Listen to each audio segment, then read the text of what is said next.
The crack of palm against skin echoes like a gunshot through the marble hall. Zara Monroe's head snaps to the side, her pearl earring catching the chandelier. Light as pain blooms across her cheek. The restaurant holds its breath. Dominic. Ashworth adjusts his cufflinks, his sneer dripping with contempt. Know your place, sweetheart. The room expects tears, apologies, submission. Instead, Zara's hand flies back with twice the force. The second slap reverberates louder than the first. Dominic staggers, his face a mask of shock and rage. Blood trickles from his split lip. The room gasps collectively, some in horror, others in barely concealed satisfaction. You. Dominic's voice cracks as he signals. His bodyguards. Two men in black suits move toward Zara like wolves closing on. Prey. She stands her ground, chin raised, even as her hands tremble. Then, clack. The sound of metal sliding into place silences everything. Every head turns toward the source. A corner booth, shrouded in shadow. Marek Novak rises, like smoke taking form. His navy suit is immaculate, his neck tattoo visible as he pockets something that glints gold in the low light. He walks to the entrance, with measured steps, each footfall deliberate, predatory. His hand rests on the deadbolt, locked. His eyes, cold, calculating, absolutely lethal, fix on Dominic. When he speaks, his voice is silk wrapped around steel. I didn't give you permission to leave. A pause. And I certainly didn't give you permission to touch what belongs to me. The golden key appears between his fingers, spinning once before disappearing into his pocket. You touched what belongs to the crown. Now you pay the tax. The bodyguards don't stop. The first one, built like a freight train, reaches for Zara's arm. His fingers are an inch from her wrist. When Marek moves, he doesn't run, doesn't shout. He simply closes a distance with the fluid grace of a predator who's already calculated every outcome. His hand catches the bodyguard's extended arm at the elbow joint. The bodyguard's extended arm at the elbow joint. Snap is clinical, surgical. The bodyguard's scream tears through the restaurant as he crumples, his arm bent at an angle nature never intended. Marek releases him without a glance, letting the man collapse like discarded trash. The second bodyguard freezes mid-step, his hand hovering over the weapon at his hip. He meets Marek's eyes and makes the smart choice. His hand drops to his side. Good, Marek says quietly. You get to keep your arms. Dominic's face drains of color. He backs toward the locked door, his earlier bravado evaporating like morning mist. Do you have any idea who I am? I'll have you on your knees. The command cuts through Dominic's threats like a blade through silk. It isn't loud. Marek doesn't need volume, when every word carries the weight of absolute certainty. I said, on your knees. Marek takes one step forward, just one. But something in that movement, the deliberate intention, the promise of violence, held barely in check, makes Dominic's knees buckle. He catches himself against a slame table, champagne flutes crashing to the floor. I said, on your knees. This time Dominic obeys. He sinks down onto the marble, his expensive suit collecting dust and shame in equal measure. His hands shake as he presses them against the prison floor. Around them, diners pull out their phones, but nobody moves. Nobody dares. Marek crouches to Dominic's level, his expression almost conversational. You're going to beg now. Not for forgiveness. You're past that. You're going to beg me to unlock that door. Please. The word scrapes out of Dominic's throat. Please, just let me louder, so she can hear you. Dominic's voice rises, cracking with humiliation. Please, please unlock the door. Marek studies him, the way a scientist studies bacteria, with detached curiosity and mild disgust. Then he rises, brushing invisible dust from his suit. He doesn't move toward the brass door. Instead, he walks to Zara. She's still standing exactly where she was, her hand slightly raised, her breathing shallow. He stops beside her, close enough that she can smell his cologne, something dark and expensive. His voice carries across the silent restaurant, formal and final, as a courthouse decree. Zara, Monroe is under the protection of the Novak family. Effective immediately. He lets the words settle like snow on a graveyard.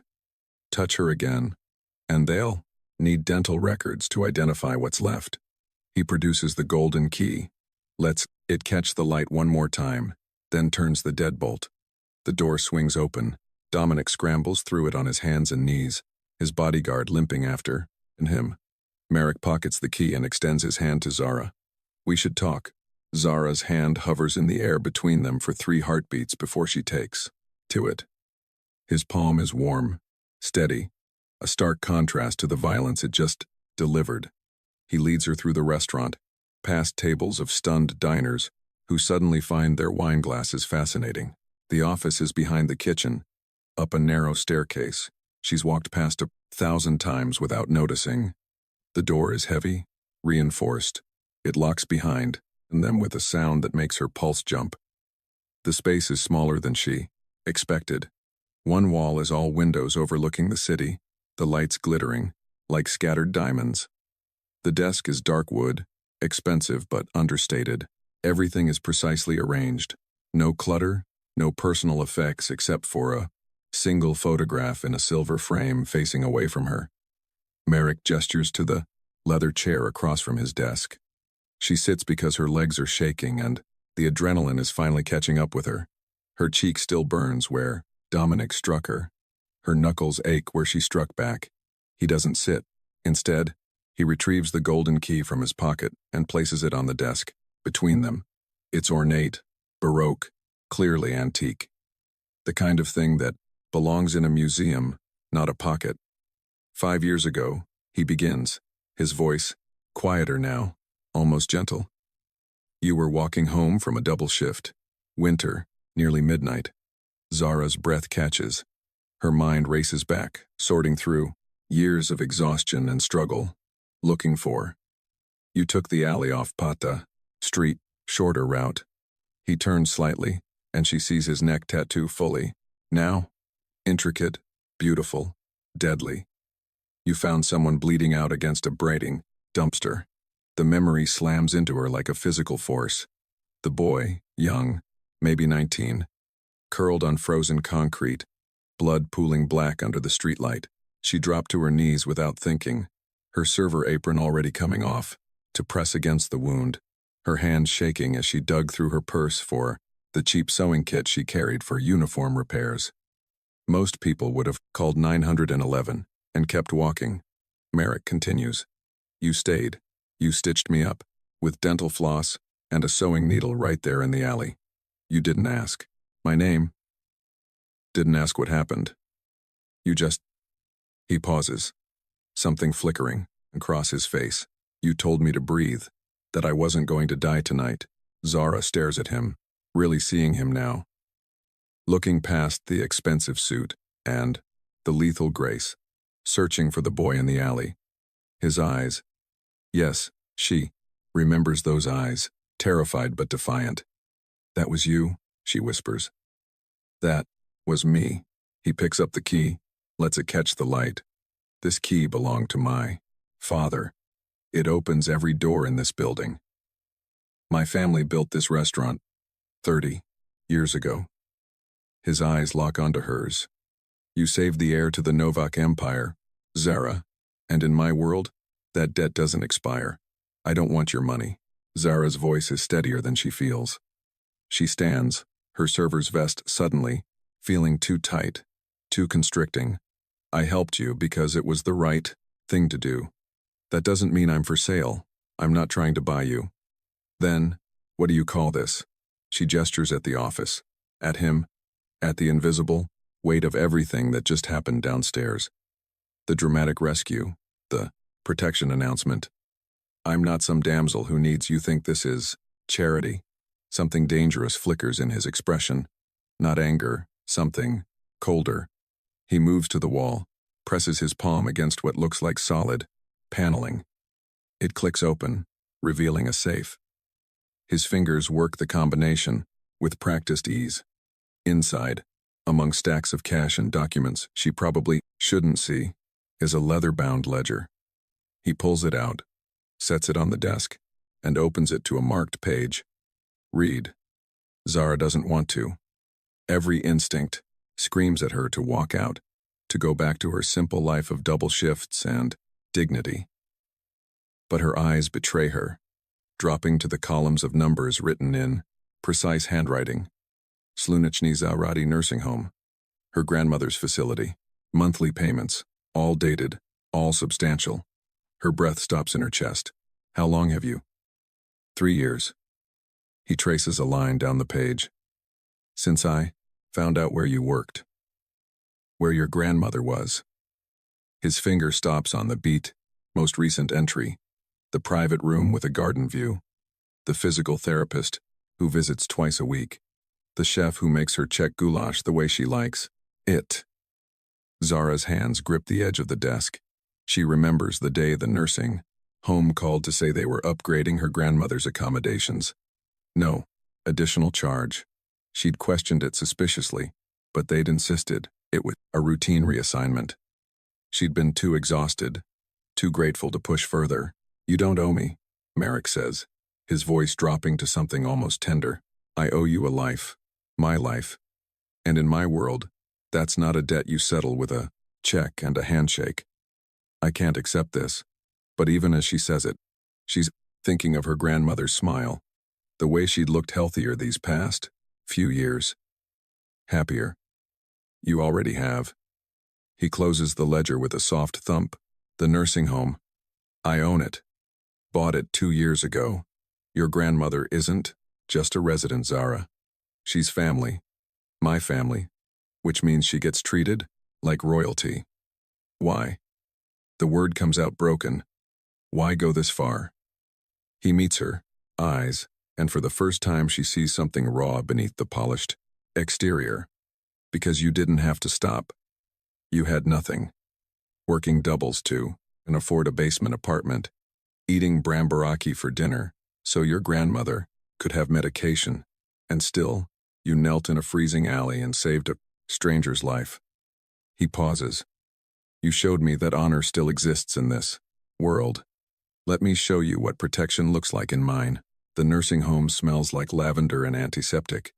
A combination Zara used to associate with despair. Now, walking through the wide corridors with their soft lighting and original artwork, it feels almost like a luxury hotel. She hates that she notices, hates more that she's grateful. Her grandmother is in the sunroom, the one with floor-to-ceiling windows overlooking the garden. She's wrapped in a cashmere blanket. Where did that come from? Doing a crossword puzzle. At 78, her mind is still sharp as cut glass, even if her body has betrayed her. Baby girl. Her grandmother's face lights up, but the smile falters when she gets a good look at Zara. What happened to your face? Zara's hand flies to her cheek. She'd forgotten about the slap. The market was crowded. It's nothing, Grandma. Just a difficult customer. Nothing left a handprint on your face. Her grandmother sets down the puzzle, her expression hardening into something Zara recognizes. The woman who raised her alone, who worked 3 jobs, who took no from anyone. Tell me. So Zara does. Not everything. She leaves out the bodyguard's broken arm, the way Dominic crawled, but enough. The slap. Her retaliation. The man who locked the door. Her grandmother listens without interrupting, the way she always has. When Zara finishes, the old woman is quiet for a long moment. Show me this man. What? The one who protected you. He drove you here, didn't he? Show me. Zara doesn't. I know how her grandmother knows, but she's learned not to question it. She helps her to the window overlooking the parking lot. There, beneath a lamppost, is Merrick's black Mercedes. He's leaning against it, scrolling through his phone. Even from here, even doing something mundane, he looks dangerous. Her grandmother's grip on her hand tightens like a vice. That man has eyes like a shark. Her voice is barely a whisper, urgent and afraid. I've seen men like him before. Back in my day, we knew to cross the street when they walked by. She turns to Zara, and there's genuine fear in her expression.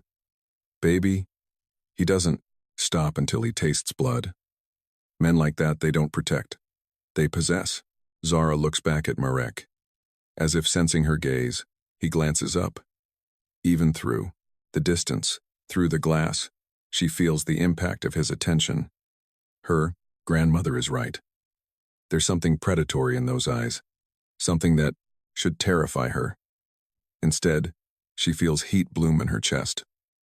Fear, yes, but something else. Something that makes her pulse quicken and her skin prickle with awareness. I know, Zara hears herself say. Then why are you looking at him, like that? Zara doesn't have an answer. Or maybe she does, and it's too dangerous to say aloud that she's tired of fighting alone. That for once, someone is fighting for her. That the thought of belonging to someone that powerful, that deadly, sends a thrill down her spine that has nothing to do with fear. He saved my life, Grandma. Yes. Her grandmother's voice is sad, and now you'll spend yours paying for it. The headlines hit the next morning. Someone filmed everything. The slap, Zara's retaliation. Dominic on his knees begging. By noon, it's viral. By evening, Dominic Ashworth is a punchline. Billionaire brought to his knees by waitress. He, assaulted. Know your place. Entitled rich man gets instant karma. The comments are merciless. His company's stock dips. His country club quietly revokes his membership.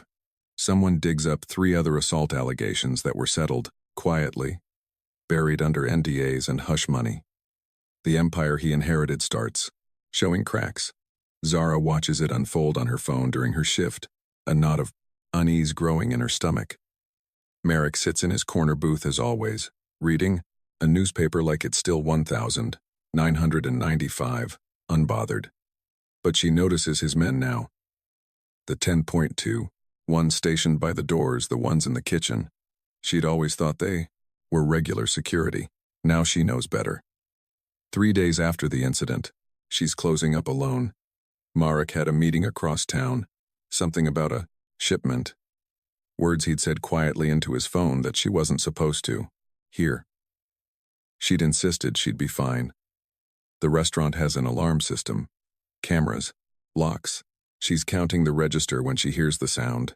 Not a crash, more like a whoosh, followed by breaking glass. The plum brandy cocktail arcs through the air in almost beautiful slow motion, trailing flame like a comet. It hits the bar and suddenly everything is fire. A second bottle follows, then a third. The front windows explode inward in a shower of glittering shards. Zara drops behind the host stand, her hands over her head as heat rolls over her in waves. Smoke fills her lungs. She can't see the door through the flames, can't breathe, can't think beyond the primal understanding that she's going to die here. Burning in the restaurant where she slapped a billionaire and thought she'd won. Then hands grab her, strong, familiar. Marek hauls her to her feet, and she has half a second to wonder how he got here so fast before he's throwing his body over hers. Something crashes where they were standing.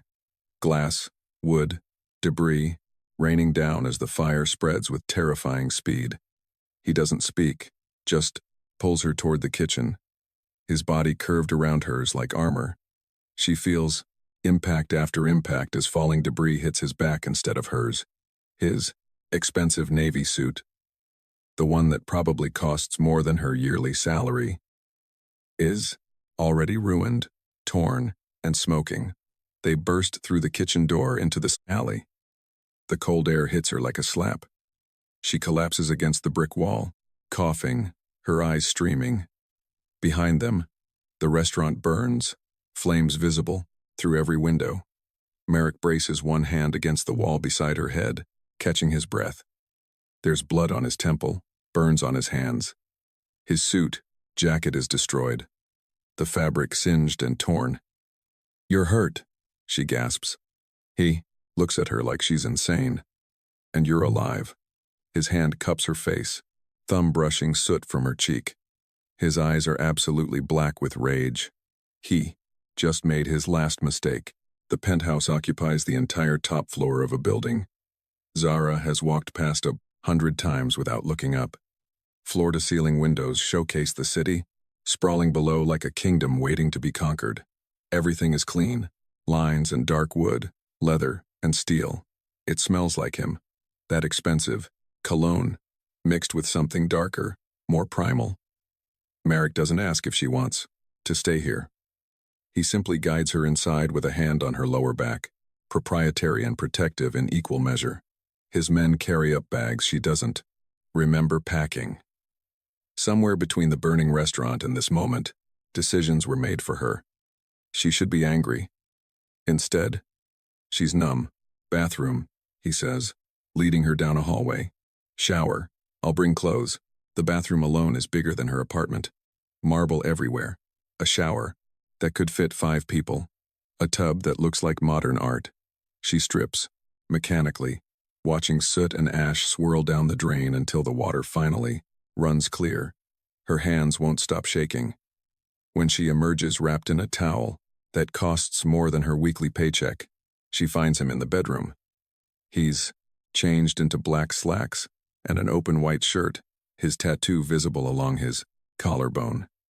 She sees now it's a dragon, intricate and beautiful, coiling up his neck. He's laid out clothes for her on the bed, a soft sweater, leggings, nothing provocative. Sit, he says, patting the edge of the bed. Only then does she notice the first aid kit in his hands. I'm fine, she starts, but he's already reaching for her arm. There's a scrape she hadn't noticed, angry and red, glass still glinting in the wound. His touch is impossibly gentle. He cleans the cut with antiseptic, his movements precise and careful, like he's handling something infinitely precious. She watches his face, the concentration, the way his jaw tightens when she winces. One of his hands cradles her elbow, while the other works. His thumb, unconsciously stroking her skin. Her pearl earrings, she'd refuse to take them off, even in the shower, catch the lamplight against his tattooed hands. Dark and dangerous. They look absurd. Pale, beauty against beast darkness. You're shaking, she whispers, his hands still. When he looks up, there's something raw in his expression that steals her breath. I was across town when it happened. 10 minutes away. His voice is rough, scraped raw. 10 minutes where you could have. He stops, swallows hard. I've killed men for less than looking at me wrong, Zara. But the thought of you, burning. He doesn't finish. Instead, he presses his forehead to her hand. The one he's still cradling. The gesture is so unexpected, so vulnerable, that something cracks open in her chest. This man, this dangerous, deadly man, is on his knees before her, not begging, worshipping. Merrick, she breathes. He looks up at her like she's salvation and damnation wrapped in pearl earrings and borrowed clothes. You're mine to protect, he says simply. That's not negotiable anymore. And God help her, she doesn't want to negotiate. 3 days of peace. 3 days where Zara learns the rhythm of Merrick's life, the early morning calls in check, the men who arrive at odd hours, the way he finned, watches her over morning coffee like he's memorizing every detail. 3 days where she almost forgets that men like him live in a world where violence is currency. Then her grandmother misses her morning call. Zara tries 3 times, 4. On the 5th attempt, something cold settles in her stomach. Her grandmother never misses their calls. Never. Something's wrong, she tells Merrick. He's on his feet before she finishes the sentence. Already pulling on his jacket, already making calls. They're in the car within minutes. His driver, breaking every traffic law to get them across the city. The nursing home looks normal from outside. Sunlight streaming through windows. Flowers blooming in the garden. But the moment they step through the doors, Zara knows. The front desk is unmanned. The hallway's too quiet. No nurses, no residents, no sound except their footsteps echoing off pristine floors. Marek's hand moves to the small of his back where she now knows he keeps a gun. His men fan out, checking rooms, their movements military precise. Zara runs down the hallway, around the corner, to the room with a garden view. The door hangs open. The room is empty. Not just empty, ransacked. The cashmere blanket on the floor, the crossword puzzle torn, the flowers from the windowsill scattered like funeral offerings, and there, pinned to the stripped mattress with a steak knife, the kind from an expensive restaurant, she notices distantly, is a note. Merrick reaches it first. He pulls, the knife free with one smooth motion, and Zara watches his face turn to stone as he reads. Pure, calculated rage settles over his features like a mask. What does it say? Her voice sounds far away. He hands it to her. The paper is heavy, expensive. The handwriting is elegant, educated, mocking. You took my dignity. I'm taking what you love. Exchange terms, your territory, all operations south of the Vleva River. All contracts, all connections. Sign it over to the Pleasant Syndicate.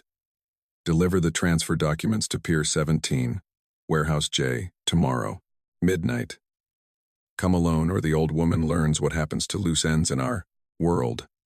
Your failures have consequences, Novak. P.S. Ashworth sends his regards. The paper crumples in Zara's fist. Her grandmother, her sweet, sharp grandmother, who does crossword puzzles and warns her about men with sharp eyes, in the hands of. How long, she asks, her voice shaking. How long can she survive? Merrick takes her face in his hands, forcing her to meet his eyes. What? She sees there isn't fear. It's absolute, unwavering certainty. She's not going to die, Zara. Neither are you. His thumb brushes her cheek. But everyone else, involved? They're already dead. They just don't know it yet. He pulls out his phone, makes a call. 2 words in check, sharp and final. Then he looks back at her and she sees the dragon beneath the suit. Get ready for war. Pier 17 at midnight looks like the set of every crime film Zara has ever seen. Abandoned warehouses, rusted shipping containers, the smell of salt water and industrial decay. Merrick's Mercedes is the only car on the access road, headlights cutting through the fog rolling off the harbor. Zara reaches for the door handle. His hand stops her. You stay in the car. Bulletproof glass, reinforced doors. My men have eyes on every exit. His voice is calm, almost gentle. If I'm not back in 20 minutes, the driver takes you to the airport. There's a passport in the glove box. Cash, a name that isn't yours. I'm not leaving you. Yes, you are. He cups her face and for a moment the dragon disappears and she sees the boy from the alley scared. Human. If this goes wrong, you run. Promise me. She can't speak, so she kisses him instead.